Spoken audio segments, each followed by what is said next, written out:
I am Leo Ross. I own a tech company, not a huge one, about 100 employees. People in the Austin tech scene know me. Give me a nod, call me Mr. Ross. 3 months ago, I hired a new executive assistant, Anna King. On the day of her interview, she showed up in a plain white shirt and jeans, no makeup. Her resume was so sparse, it was almost a statement, listing nothing but a degree from a state university. When HR handed it to me, their intention was clear. This was a rejection pile candidate. Leo, this one. She has zero experience. I was in the middle of a headache induced by a group of venture capitalists and waved my hand dismissively. Hire her. She looks quiet. And just like that, Anna became my assistant. She was indeed quiet. She appeared at her desk every morning at exactly 9 a.m., not a minute early, not a minute late. First thing, she'd make herself a cup of herbal tea.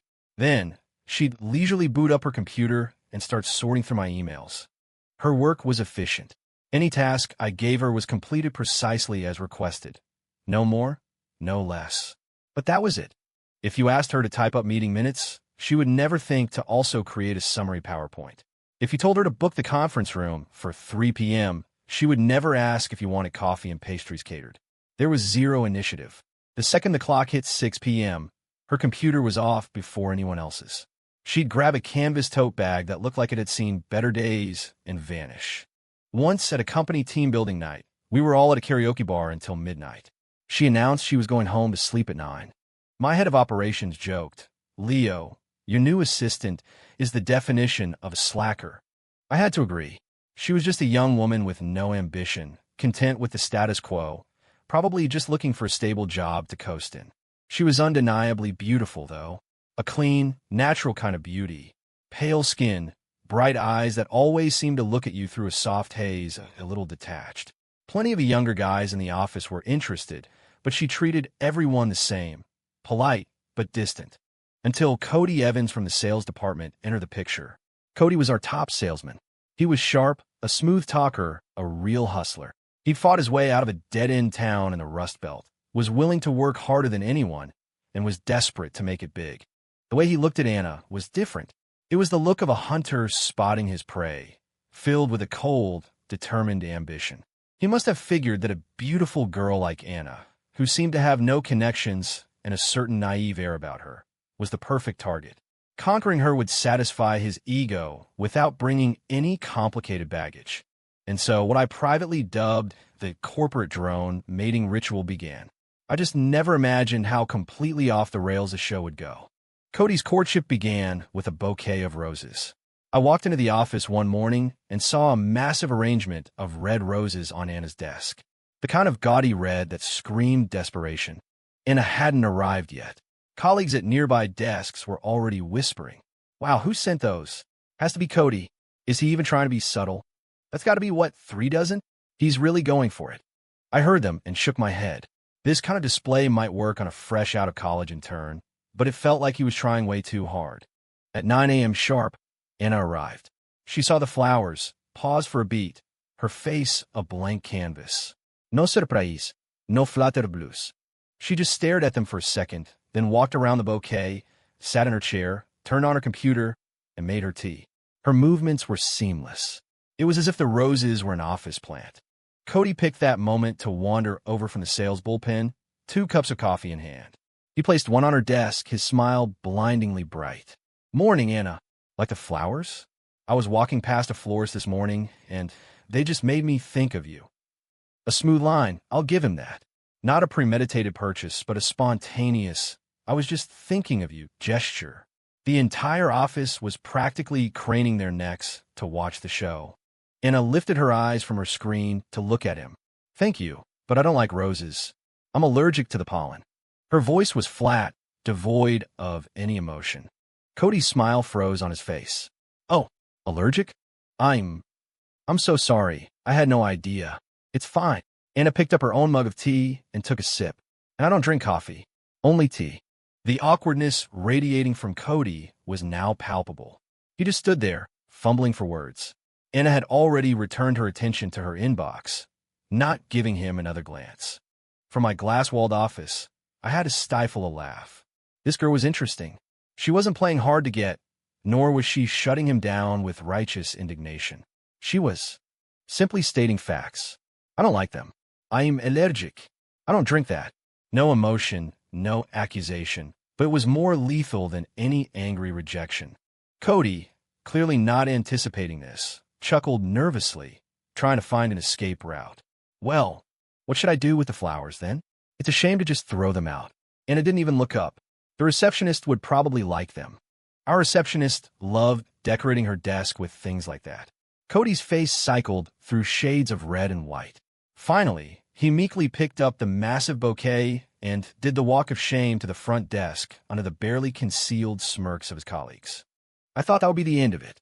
I was wrong. At lunch, Cody tried again. He carried his tray directly to her table and sat down opposite her. Anna, I'm sorry about this morning. That was clumsy of me. I just think you're a great person and I'd like to be friends. Anna was meticulously eating a piece of broccoli. She looked up. Aren't we colleagues? One sentence, and Cody was checkmated again. Right? Aren't colleagues a type of friend? What other kind of friendship are you angling for? I sat a few tables away, watching Cody's face contort in frustration. For the first time, it occurred to me that my slacker assistant might not be a slacker at all.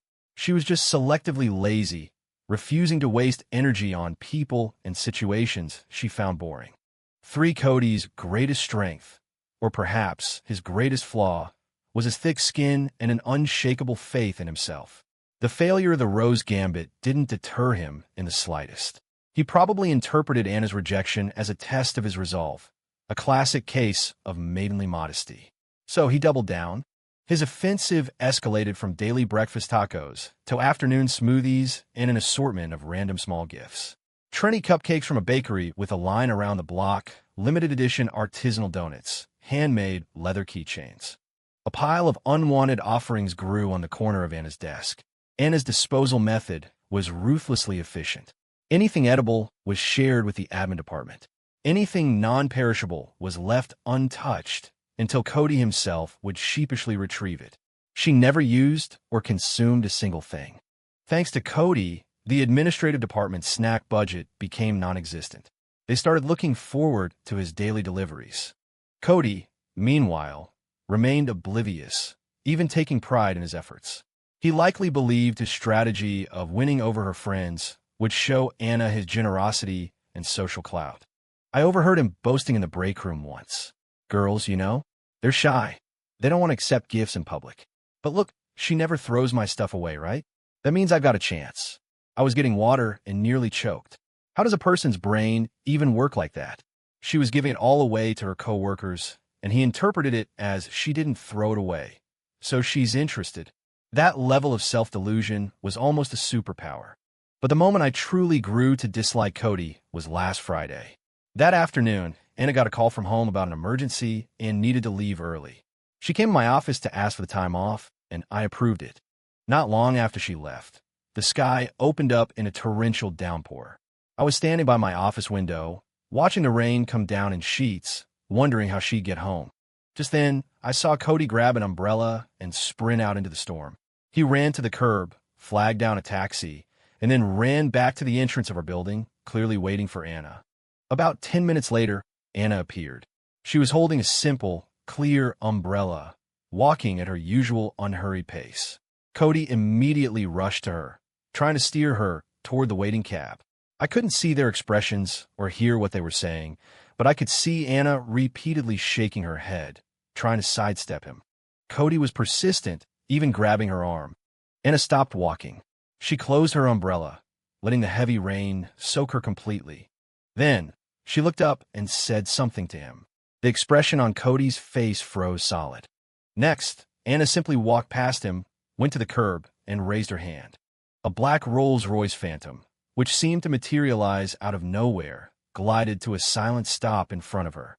A chauffeur in a crisp suit and white gloves got out, respectfully opened the rear door for her, and shielded her head with a large black umbrella. Anna slipped into the car, and it pulled away smoothly. It left Cody standing alone in the rain, holding his umbrella, looking like a complete fool. And me, watching from my office on the 28th floor, I was just as stunned. I had a feeling my understanding of my quiet assistant was, and always had been completely wrong. For after the Rolls-Royce incident, the office rumor mill went into overdrive. Is Anna secretly rich? No way. Look at her clothes, her bag. It's all generic stuff. So what was with that car? Probably rented it, right? You know how some girls are. They'll do anything to keep up appearances. Cody was a firm believer in that last theory.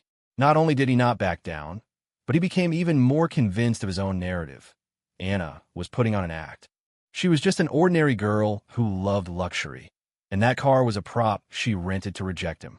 In his mind, he was now the hero in a cheesy romance novel, where the poor but proud girl was testing the rich suitor with her feigned indifference. And he was the only one who could save her from her life of quiet desperation.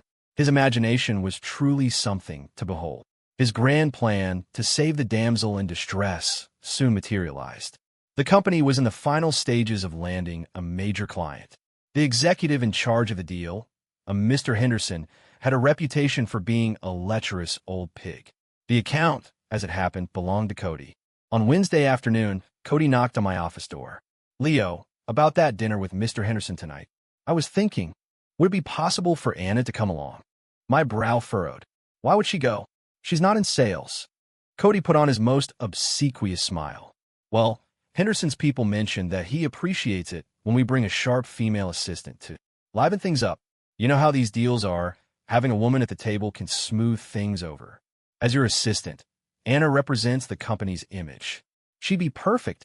A wave of nausea hit me. I would never use a female employee as a bargaining chip to liven things up for a client.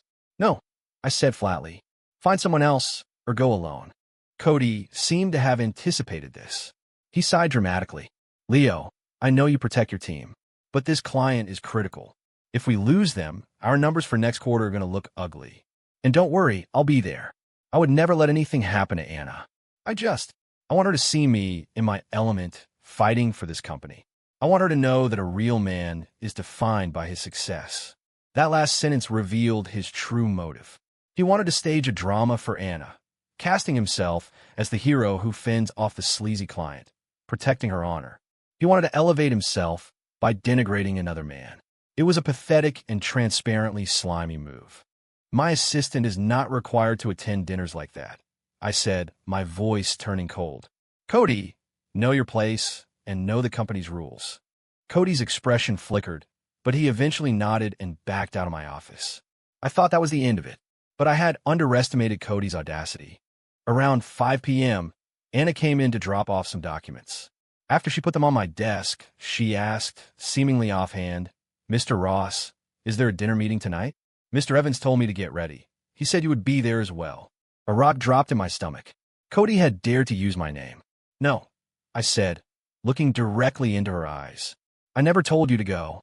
From now on, if anyone gives you an order like that, unless it comes directly from my mouth, you ignore it. Anna just said, oh, and nodded, her face showing no particular emotion. Understood, Mr. Ross.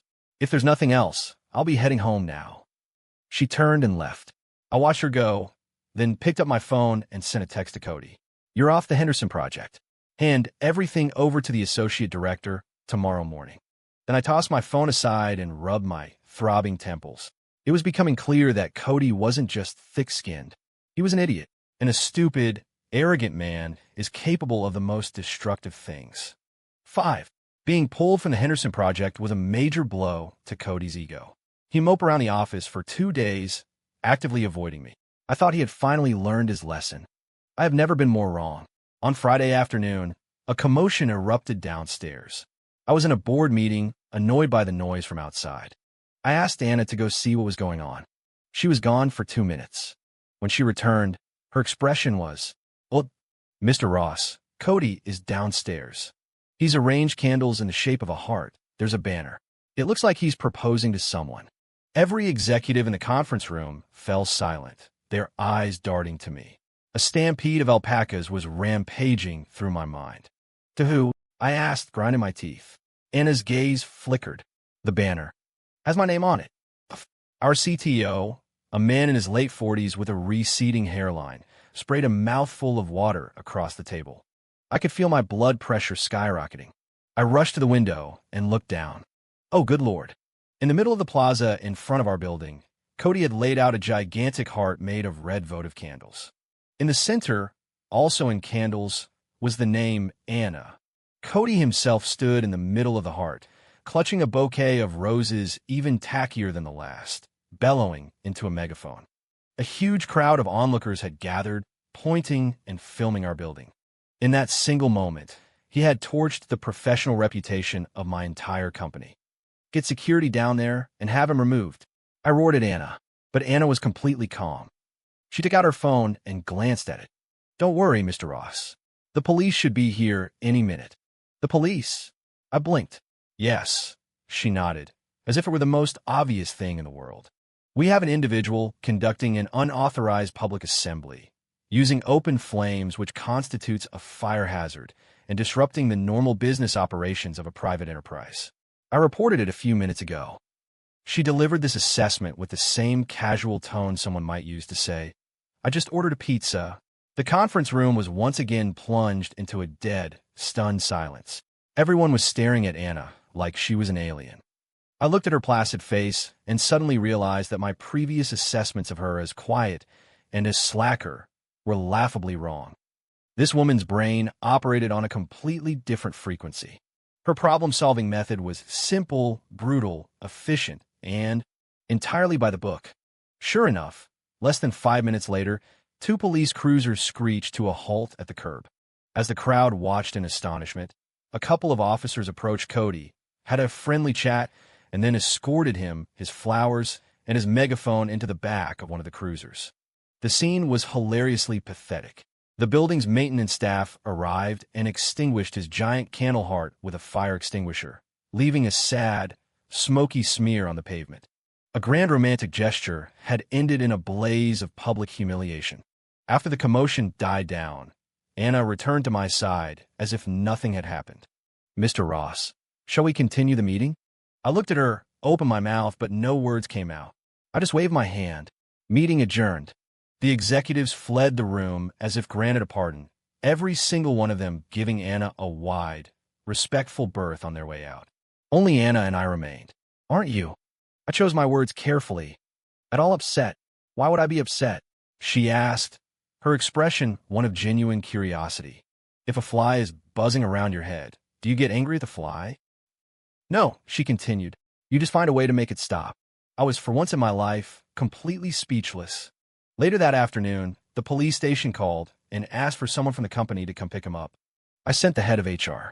I heard Cody got off with a formal warning and a $500 fine for disturbing the peace. It wasn't much money, but for a man whose entire identity was built on his public image, the humiliation was a fate worse than death. He couldn't show his face in the office again. I received his resignation email the next morning. I thought that was it. The whole bizarre chapter was finally over. But I had no idea that it was only the beginning. A much more insane, more unhinged act of revenge was already in the works. With Cody gone, a sense of peace returned to the office. The admin department mourned the loss of their free afternoon snacks, but life went on. Anna remained the same immovable slacker, making her tea in the morning and leaving on the dot at night. It was as if the whole public drama had happened to someone else. I was happy to put it all behind me. About a month went by. I was in my office discussing a contract with our legal counsel when Anna knocked. Mr. Ross, there's a gentleman downstairs to see you. He says his name is Cody Evans. I froze for a second. What was he doing back here? Send him up. Whatever it was, I had to face it. 5 minutes later, Cody appeared at my office door. He was thinner, tanner, and his eyes held a dark, unsettling glint. He didn't look at me. His gaze was locked on Anna, who was standing beside my desk. It was a look that made my skin crawl. Can I help you? I asked. A strange, almost unhinged smile spread across Cody's face. He pulled a file out of his briefcase, strode over to Anna, and slammed it down on her desk with a loud crack. Anna, what do you have to say for yourself now? He snarled, his voice cracking with emotion. Anna, startled, looked down at the document. I leaned over to see. Printed in bold letters across the top were the words, Paternity Test Report. My brain went into static. What the hell? Cody pointed a shaking finger at the report, then at me, his face a mask of triumphant rage. Stop pretending. I know everything. The baby you're carrying is Leo's. You two have been sleeping together this whole time. You played me for a fool, kept me around as your backup plan. You're unbelievable, Anna." He was shouting. The entire open plan office could hear him. Every keyboard stopped clicking. Every head turned in our direction. I was completely and utterly floored. Me? And Anna? A baby? Where was any of this coming from? I had never so much as touched her hand. Anna's reaction was far calmer than mine. She picked up the so-called report and began to read it. Her expression unreadable. The report looked surprisingly official. It listed Sample A, alleged father, and Sample B, fetal chorionic villi, with a conclusion of paternity probability 99%. Under the source for Sample, it even had the gall to specify, extracted from a water glass used by Mr. Leo Ross. I almost laughed out loud from pure rage. "Cody, have you lost your mind?" I snapped. "Where did you get this garbage?" "This is slander." "Slander?" Cody sneered. "Can't face the music, Leo? I knew something was going on between you two. Why else would you protect her? How else could a recent grad have the power to get me arrested? You were in on it together." His logic was a masterpiece of paranoia. I was too furious to even speak. All eyes in the office were on Anna. Everyone was waiting for her reaction. Tears? A frantic denial? A furious counterattack? None of the above. Anna finished reading the report and placed it gently back on the desk. Then she looked up at Cody, and her eyes held an expression of pity, the look you would give a particularly pathetic insect. She didn't say a word to him. She simply picked up her phone and dialed a number. Her movements were slow, steady, completely devoid of panic. The call connected. "Hi, Mr. Price." "Yes, it's me." Her voice was quiet, but in the silent office, it carried to every corner. "I'm bored with this game. Liquidate a company called Launchpad Tech." "That's right, the one Leo Ross owns." "Yes. 10 minutes. I don't want it to exist by the time I get downstairs." Anna hung up the phone. The entire world fell silent. Everyone in the office was frozen, as if a universal pause button had been pressed. The look of crazed triumph on Cody's face was stuck there, now appearing utterly ridiculous. His mouth hung open, as if he wanted to speak but had forgotten how. And me? I stood there, convinced I was having an auditory hallucination. What did she just say? Liquidate my company? In 10 minutes? This had to be the most insane joke I'd ever heard. I founded Launchpad Tech. The equity was straightforward. 60% mine, the rest held by a few partners and our initial angel investors, who could just liquidate it. Even a hostile takeover is a long, drawn-out process of due diligence, valuation, and contract negotiations. It takes weeks, months. 10 minutes? Did she think this was a game of Monopoly? "Anna," I said, trying to keep my voice from shaking. "That's not funny." She ignored me. She was staring at her phone screen, as if waiting for a notification. 1 minute passed. 2, 3. The tension in the office was so thick you could cut it with a knife. Sweat started beading on Cody's forehead. He seemed to be realizing that the script had taken a wild, terrifying deviation from his plan. You're bluffing," he stammered, his bravado crumbling. "Who do you think you are? You think you could buy a company with a single phone call?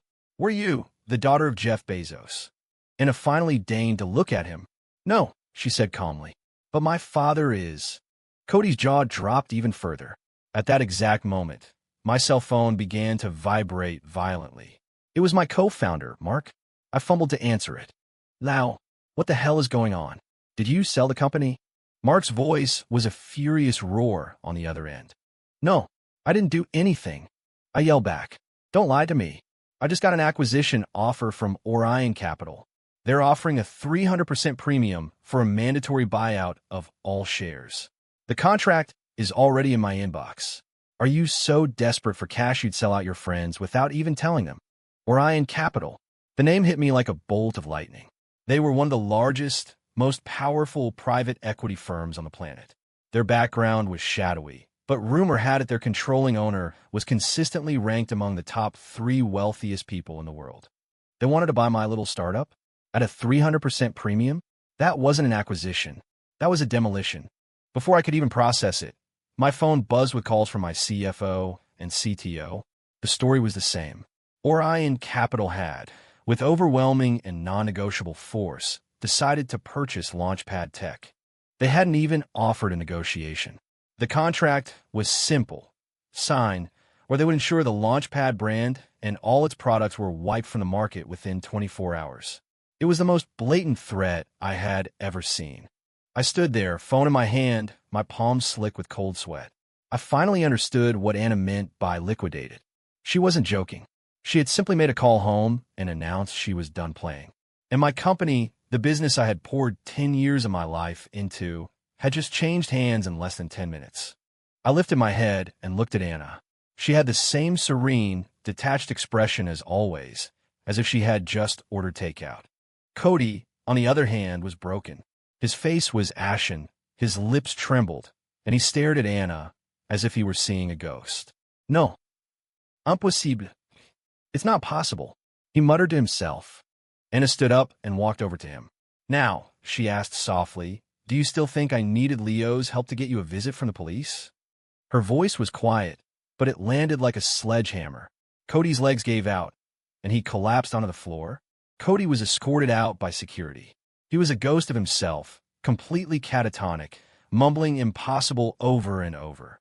A strange, tense silence settled over the office. Every employee was staring intently at their screen, pretending to work, but I could feel their attention on me like a physical weight. My partners were already storming into my office. Leo, what is happening? Orion Capital. Who do we piss off? I looked at their panicked faces, then glanced out at the calm, composed assistant at her desk, and felt a profound sense of dislocation, as if I were in a dream. I held up a hand, signaling for them to leave. I'll handle this. My voice sounded rusty and foreign. After they left, I shut my office door and walked over to Anna. What could I possibly say? Who are you? Why were you working here? Was any of that real? 1,000 questions swirled in my head, but they all congealed into one absurdly pointless statement. That paternity test was fake. Even as I said it, I knew how ridiculous it sounded. My company was gone, and this was what I chose to focus on. Anna looked up at me, and for the very first time, she smiled. A genuine, beautiful smile. I know, she said. Then why? I was just thinking, she interrupted, forging legal documents, corporate slander, causing significant financial and reputational damage. Add all that up, and I wonder how many years he'll get for it. A chill ran down my spine. This woman was absolutely ruthless. She had never planned on letting Cody off the hook. From the very beginning, she had been a detached observer, calmly watching him dig his own grave, waiting for him to commit enough actionable offenses, and then she brought the whole thing crashing down on his head. As for the company, she said, looking at me with a hint of what might have been apology. Sorry for the trouble, Leo. You can sign the acquisition papers or not. If you don't, Orion will just inject enough capital to help you crush all your competitors. If you do sign, the money will be in your account immediately.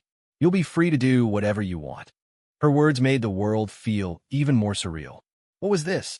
A slap in the face followed by a consolation prize. No, this wasn't a prize. It was a king's ransom. At a 300% premium, my partners and I would all become obscenely wealthy overnight, our net worth multiplying several times over. We'd be set for life, and the only price was my personally founded company. But it was now painfully clear that my company, my life's work, was nothing more than a toy to people like her. Can I ask you one question? I said, taking a deep breath. Go ahead. Who exactly is your dad? Anna thought for a moment, then answered me with complete sincerity. My dad's name is Arthur King. You can probably Google him. Arthur King. The name sounded vaguely familiar. With trembling hands, I pulled out my phone and typed the name into the search bar. The first result, a Wikipedia page, almost made me draw my phone. Arthur King, founder and chairman of Orion Capital, the wealthiest man in America. Ranked second on a global rich list. Who was number one? Some Middle Eastern prince whose wealth was tied to his nation's oil reserves, not a true entrepreneur. So, for all practical purposes, her dad was the richest man in the world. I looked up at the woman in front of me, the slacker assistant who wore a $50 blouse, carried a $20 tote bag, and religiously left work at 6 p.m. to go home and sleep. In that moment, my worldview didn't just crack. It was annihilated. 9. In the end, I signed the acquisition papers. It wasn't a choice. Or rather, Anna had given me an offer that was impossible to refuse. The money arrived faster than I could have imagined. When I saw the text alert from my bank with its impossibly long string of zeros, I felt no excitement, only a profound sense of emptiness. My 10 years of grinding, of sleepless nights and stomach-churning stress, of sacrificing everything to build my dream, all of it was worth less than a 10-minute phone call to her father. The employees were notified shortly after. Launchpad Tech had been wholly acquired by Orion Capital. All positions were secure. All salaries were being doubled, effective immediately. The office erupted. The dead silence was replaced by cheers and celebration as everyone realized they were now employees of a global behemoth. Only I felt like an outsider in my own party. Anna, or Ms. King, as I should probably call her now, was no longer my assistant. In a very real sense, I was now her employee. She walked up to me. "Leo, this is my resignation." She handed me a single sheet of paper with a few neatly typed sentences. I took it and managed a weak smile. "Still calling me Leo?" "Force of habit," she said with a shrug. "So what's next for you?" "I don't know," I said honestly. "Maybe I'll finally take a vacation." "Good idea," she nodded. "You should relax." She turned to leave. "Wait," I called out. "Yes." "I still don't get it," I said, looking her in the eye. "Why did you come work for me?" With her background, she could have done anything, gone anywhere. Why pick my small, unknown company to be an underpaid assistant? Anna was quiet for a moment. "My dad said I was too lazy, that I had no ambition. He forced me to go out and experience the real world. He made a deal with me. If I could hold a job for 3 months without getting fired, he'd let me go back to doing nothing.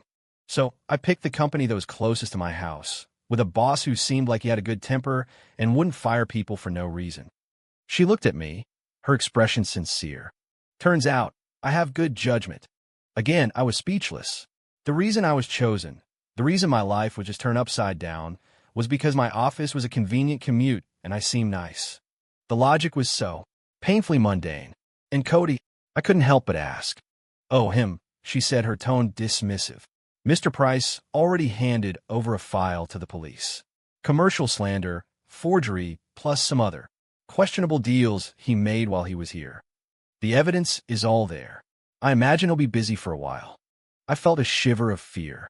This Mr. Price had to be the chauffeur, a man who could mobilize Orion Capital on a whim and compile a complete dossier on an employee in a matter of hours. This Mr. Price was clearly much more than a driver. Anna was protected by a vast, invisible, and terrifyingly efficient machine. And Cody, that poor, stupid fly, had flown right into the spider's web. Being crushed was the only possible outcome. 10. Anna left. Just as quietly as she arrived, she walked out, leaving nothing behind but a company that was no longer mine and more money than I could spend in a lifetime. I sat in my office for a long time. I sat there as the sun went down and the city lights came on. The employees all went home, celebrating their newfound fortunes, until I was the only one left on the entire floor. I watched the endless stream of headlights on the highway below and, for the first time, felt completely lost. My goal had always been clear: grow the company, take it public, make a name for myself. Now, that goal had been achieved for me in a way I couldn't even comprehend. I wasn't sure if this counted as success. As I was lost in thought, my phone rang. It was an unknown number. I answered. "Hello, Mr. Ross." "Good evening." The voice on the other end was a man's, respectful, but with an undeniable air of authority. "My name is David Price. I'm Mr. Arthur King's executive assistant. Mr. King would like to invite you for a drink, if you're available." David Price. The Mr. Price Anna had called. Arthur King, one of the richest men in the world, wanted to have a drink with me. I felt my heart skip a beat. "Yes, I'm available," I stammered. "Excellent. A car is waiting for you downstairs. A black Maybach. The license plate is King 1. I walked to the window. Sure enough, parked at the curb was a sleek, imposing black sedan that screamed power and wealth. 15 minutes later, I was sitting in the plush leather back seat. The car was whisper quiet, completely insulated from the outside world. Driving was the same man I'd seen with Anna, Mr. Price. He glanced at me in the rearview mirror and offered a small smile. "Don't be nervous, Mr. Ross. Mr. King just wants to chat." Easy for him to say. The car didn't head downtown to a fancy hotel or restaurant.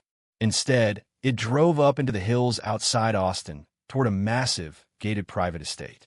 Two security guards in sharp uniforms saw the car and immediately opened the gates.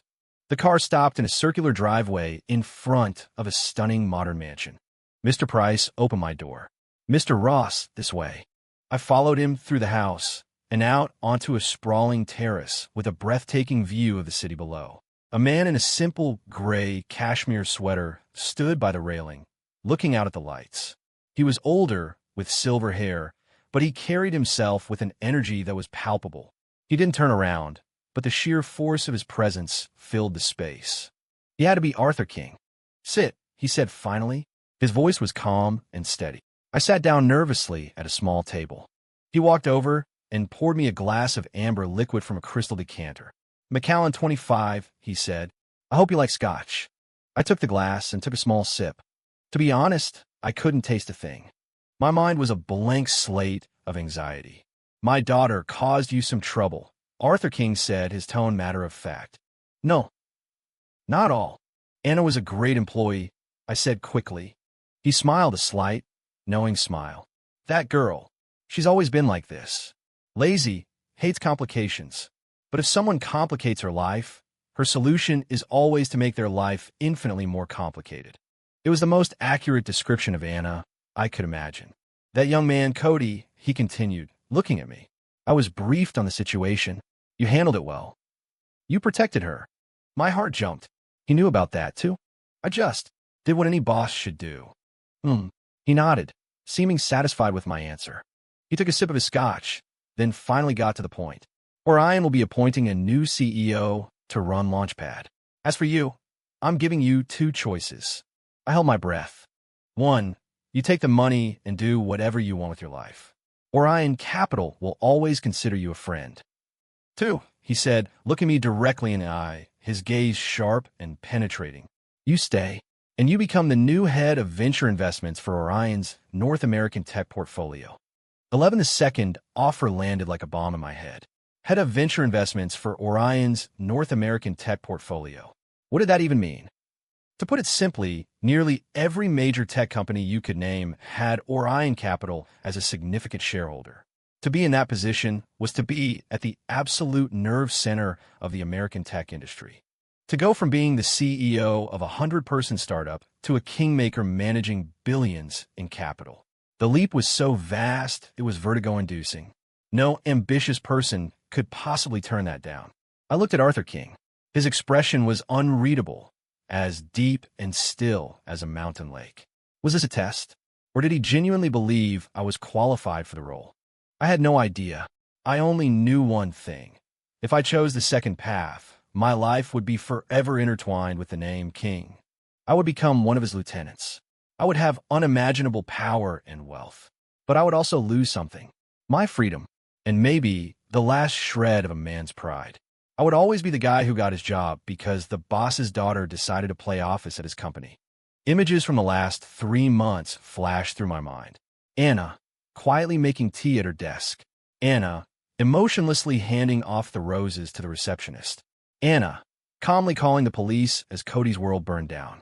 Anna, disappearing into the back of a Rolls-Royce like a princess returning to her castle.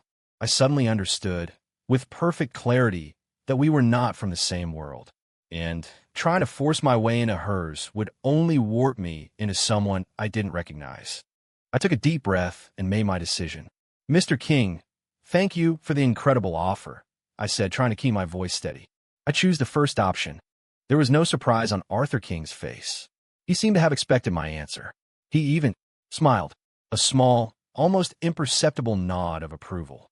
"You're sure?" "I'm sure," I nodded. "I don't think I'm cut out to be a corporate executive. I prefer building my own small things." "Good," he said. "I admire that." He stood up, walked to a nearby table, and picked up a small, handsome wooden box. He handed it to me. A parting gift. I opened it. Inside was a heavy, custom-made challenge coin, engraved with the Orion Capital logo. "That is an Orion friendship coin," Mr. Price explained from the shadows. "With it, you can call upon up to $100 million in Orion's resources, anywhere in the world, No questions asked, no collateral required. My hand trembled. $100 million. This wasn't a parting gift. This was a blank check for a new life. Mr. King, this is too much. I can't accept. Take it, he said, waving his hand dismissively.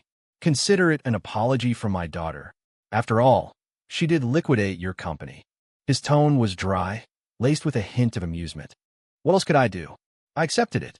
I don't remember how I left the estate that night. I only remember sitting in the back of the Maybach and Mr. Price saying one last thing to me. You made a wise choice, Mr. Ross. Mr. King's greatest admiration is reserved for people who know their place. I watched the city lights blur past my window, my heart a jumble of conflicting emotions. He was right. Knowing my place. For an ordinary person like me, it was probably the only correct way to survive an encounter with gods. 12. I went traveling. With the money from the buyout and the absurd safety net Arthur King had given me, I had no reason not to. I went to all the places I'd always dreamed of seeing, but never had the time.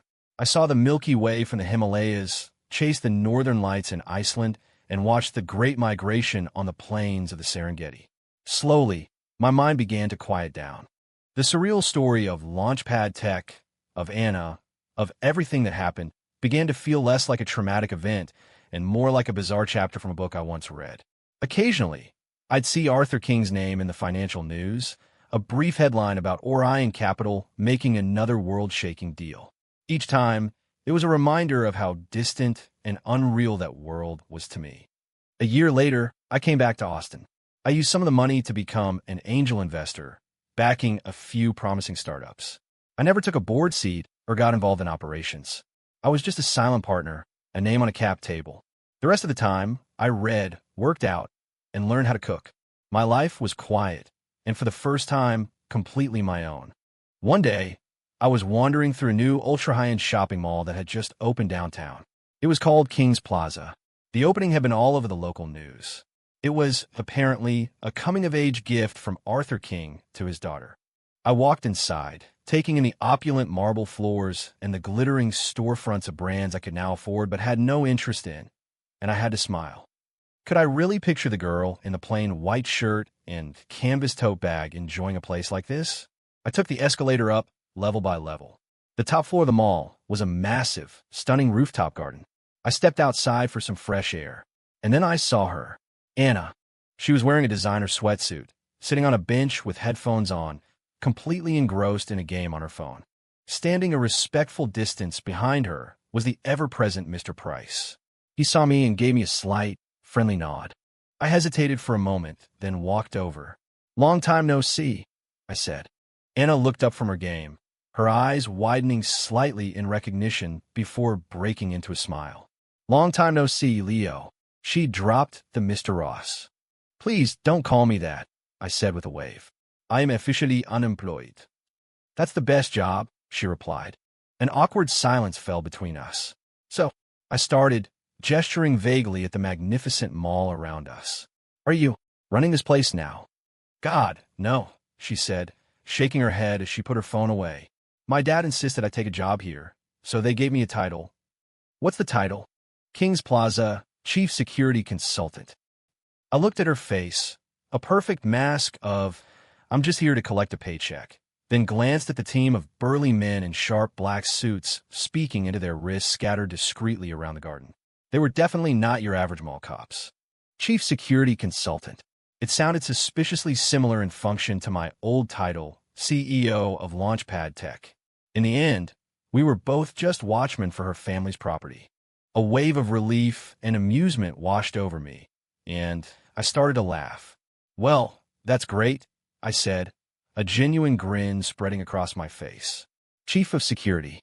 Sound a hell of a lot more impressive than unemployed bum. Anna laughed too, her eyes curving into bright crescents.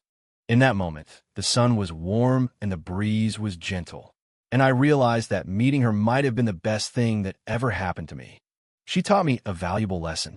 Some people in this world are born in Rome, and for the rest of us, all we can do is enjoy the journey on our own road. Where it leads, in the end, might not be so important after all.